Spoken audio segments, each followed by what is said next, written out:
Salut, salut, salut tout le monde, j'espère que vous allez bien. Donc, voilà, c'est encore le début du live, donc je sais toujours pas comment on démarre un live, donc ça va rester encore un peu peut-être barbant les premiers instants.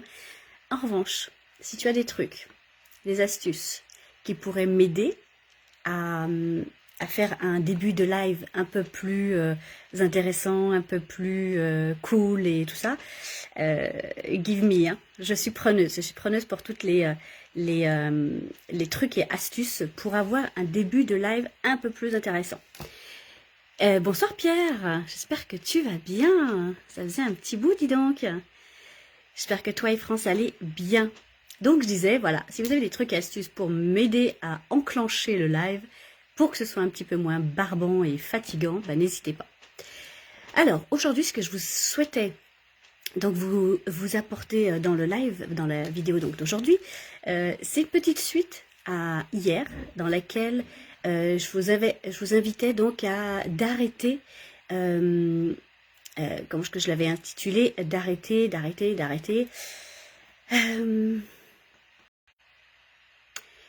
C'est ça. Ok, on l'aura compris. Déjà, ça m'échappe, ça date seulement que d'hier. N'hésitez pas à la regarder, donc elles sont numérotées en plus, mes vidéos, mes lives, donc c'est assez simple à les regarder. Et c'était donc pour éviter de se minimiser, éviter de se comparer et éviter de se voir plus petite que l'on est. Donc l'idée du live d'hier, c'était celui-ci. Donc arrêtez de vous justifier, arrêtez de vous excuser. Voilà, c'était ça le titre. Arrête de t'excuser pour qui tu es. Aujourd'hui, pour aller un peu plus loin, donc je vais t'apporter donc une astuce pour développer donc ton charisme et ton leadership, car c'est aussi à ça que servent ces lives, pour vous permettre de vous aider à développer votre charisme, votre leadership, qu'il soit personnel ou professionnel. Dans les deux cas, c'est hyper important donc de le faire. Et donc pour développer ça, eh bien il y a une chose à éviter de faire. Donc hier je vous parlais d'éviter et donc d'arrêter de se voir petit, et aujourd'hui c'est donc d'arrêter de se plaindre. Arrêter de se plaindre. Il y a pas grand chose qui m'irrite, on va dire, chez les gens, à part j'espère que c'est pas votre cas, mais ce que j'apprécie pas trop, c'est lorsque les personnes, quand elles marchent, elles traînent des pieds. Lorsqu'elles frottent leurs chaussures sur le sol, ça a un petit peu tendance à m'agacer, ok? Bon, mais à part ça, en vrai, il n'y a pas grand-chose qui voilà, on va dire, qui m'agace chez les gens. Mais il y a aussi le fait de se plaindre. Et avec certaines personnes que je peux rencontrer, que ce soit dans mon travail en tant que coach ou dans la vie de tous les jours, eh bien parfois je rencontre des personnes qui ont cette fâcheuse tendance à se plaindre régulièrement. Alors là, en revanche, contrairement à hier, c'est pas forcément se plaindre sur elle-même, mais ça peut être se plaindre sur ce qui se passe autour d'elle. Genre la pluie et le beau temps. Ok ? On veut qu'il fasse beau, il fait beau. Mais, bah voilà, là on va se plaindre parce qu'il fait un peu trop beau ou un peu trop chaud. On veut que ça se rafraîchisse, ça se rafraîchit. Mais, bizarrement, enfin, il fait un peu trop frais, un peu trop froid.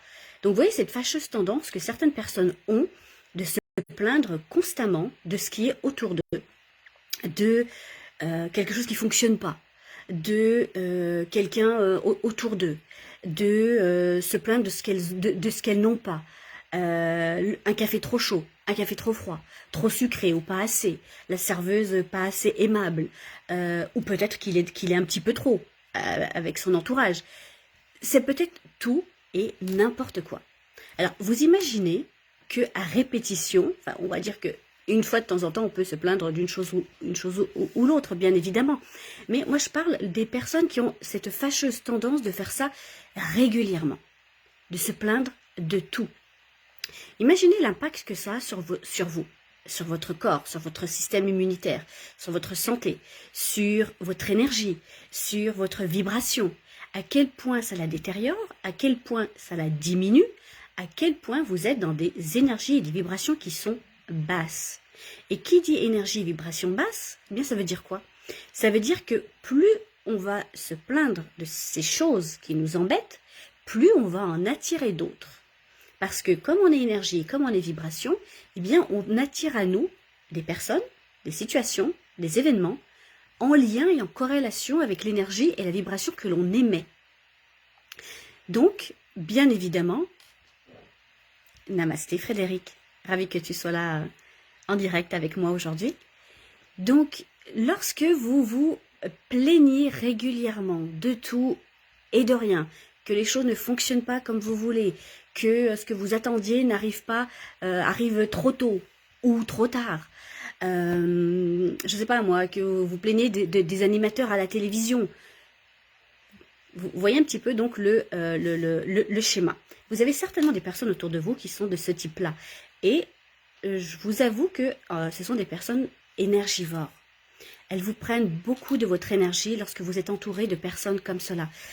Donc, dans la mesure du possible, c'est d'essayer de faire en sorte d'avoir des personnes avec des énergies hautes, des vibrations qui sont hautes et qui vous tirent vers le haut et qui ne sont pas sans arrêt en train de se plaindre, de se complaindre, de ressasser, sans arrêt quelque part chercher la petite bête, de ce qui ne fonctionne pas. Merci Pierre, très belle année à toi et à France également. Je vous fais plein de bisous. Voilà, trop chaud, trop froid, trop tôt, trop tard, trop haut, trop bas, trop méchant, trop gentil, trop bavard, trop timide, trop... Voilà. Ou pas. Donc, ces personnes-là que vous avez autour de vous vont vous bouffer votre énergie. C'est extrêmement énergivore. Et si c'est vous-même qui l'êtes, eh bien, comment dire, vous abaissez vous-même votre propre énergie, votre propre vibration. Et bien évidemment, eh bien, ça va attirer d'autres situations, d'autres personnes, d'autres environnements autour de vous qui vont vous montrer que de toute façon, vous êtes dans cet engrenage-là et qui va vous attirer que des situations similaires. Donc, si vous voulez développer votre charisme et votre leadership, eh bien, arrêtez de vous plaindre. Et essayez au contraire de vous faire à la situation, de vous adapter à la situation, d'essayer d'arranger que la situation, l'événement, ce qu'il y a autour de vous, soit au mieux pour vous et pour les personnes autour de vous. Rien n'est jamais parfait, sauf si on le décide que ça l'est. D'accord? Donc, si quelque chose est trop chaud, attendez un petit peu. Si c'est trop froid, demandez simplement gentiment de le faire réchauffer. Si vous avez quelqu'un qui se plaint autour de vous, peut-être le lui faire remarquer et lui dire à quel point c'est néfaste pour sa propre santé. Parce que qui dit énergie basse entraîne, comment dire, ça va impacter donc son système immunitaire. Donc qui dit système immunitaire affecté, eh bien dit porte ouverte à davantage ou plus facilement à des maux ou à des maladies. Donc c'est tout un engrenage comme ça qui fait que c'est vraiment pas utile d'être dans ce cercle-là de la plainte. Donc si vous voulez encore une fois développer votre charisme et votre leadership, croyez-moi que vous n'en avez vraiment pas besoin. Et au contraire, ça vous mine en plus. Même sur votre visage, ça se voit, vous avez les traits tirés. On voit que y a moins de sourire, il y a moins d'enthousiasme, il y a moins d'envie et d'attrait d'aller vers vous. Et ça, c'est pas cool, hein. Parce que ce qu'on veut, c'est justement être avec des personnes qui nous apprécient pour qui on est. Mais si vous faites que vous plaindre régulièrement, vous étonnez pas que parfois, il peut arriver que certaines personnes autour de vous vont limiter les contacts avec vous. Jusqu'à peut-être à un moment donné, les rompre totalement. Donc si vous tenez à vos relations, faites un effort sur ce qui est plainte de la vie au quotidien, au niveau personnel, de votre conjoint, arrêtez de vous plaindre de votre conjoint constamment. Ok, ça c'est inacceptable, c'est inadmissible. Vous êtes avec une personne que vous avez choisie, qu'a priori vous devez quand même un minimum apprécier. Donc regardez plutôt les qualités de cette personne, plutôt que de voir les défauts Parce que oui, on en a de toute façon, on a tous des défauts. Mais choisissez ce que vous voulez regarder. Choisissez des choses qui vont vous permettre d'évoluer, d'avancer, de vous mettre en énergie haute, comment dire, d'avoir aussi et de développer votre vibration. Ça dépend que de vous. Et donc d'attirer à vous des choses qui sont en accord avec votre énergie qui est haute. Voilà ce que je voulais vous amener aujourd'hui. J'espère que ça fait du sens pour vous. N'hésitez pas selon où vous me regardez, d'ailleurs, parce que j'ai plusieurs plateformes, eh bien, n'hésitez pas à me liker, à me mettre un commentaire, à partager également, parce que ça permettra effectivement de diffuser donc davantage ces vidéos et que et puis s'il y a des personnes autour de vous, voilà, que ça peut aider directement, eh bien, n'hésitez pas à partager directement le lien. Voilà, ça m'aidera aussi moi-même dans les différents algorithmes que je ne comprends pas beaucoup. Voilà, sur ce, eh bien, je vous laisse en vous souhaitant d'être bien, de bien vous porter, de bien faire attention à vous et autour de vous, de mettre un sourire, de voir la vie positivement, de voir les belles choses de la vie, de les partager. Et puis voilà. Voilà, je vous embrasse tous bien fort et puis je vous dis à demain. Bye bye.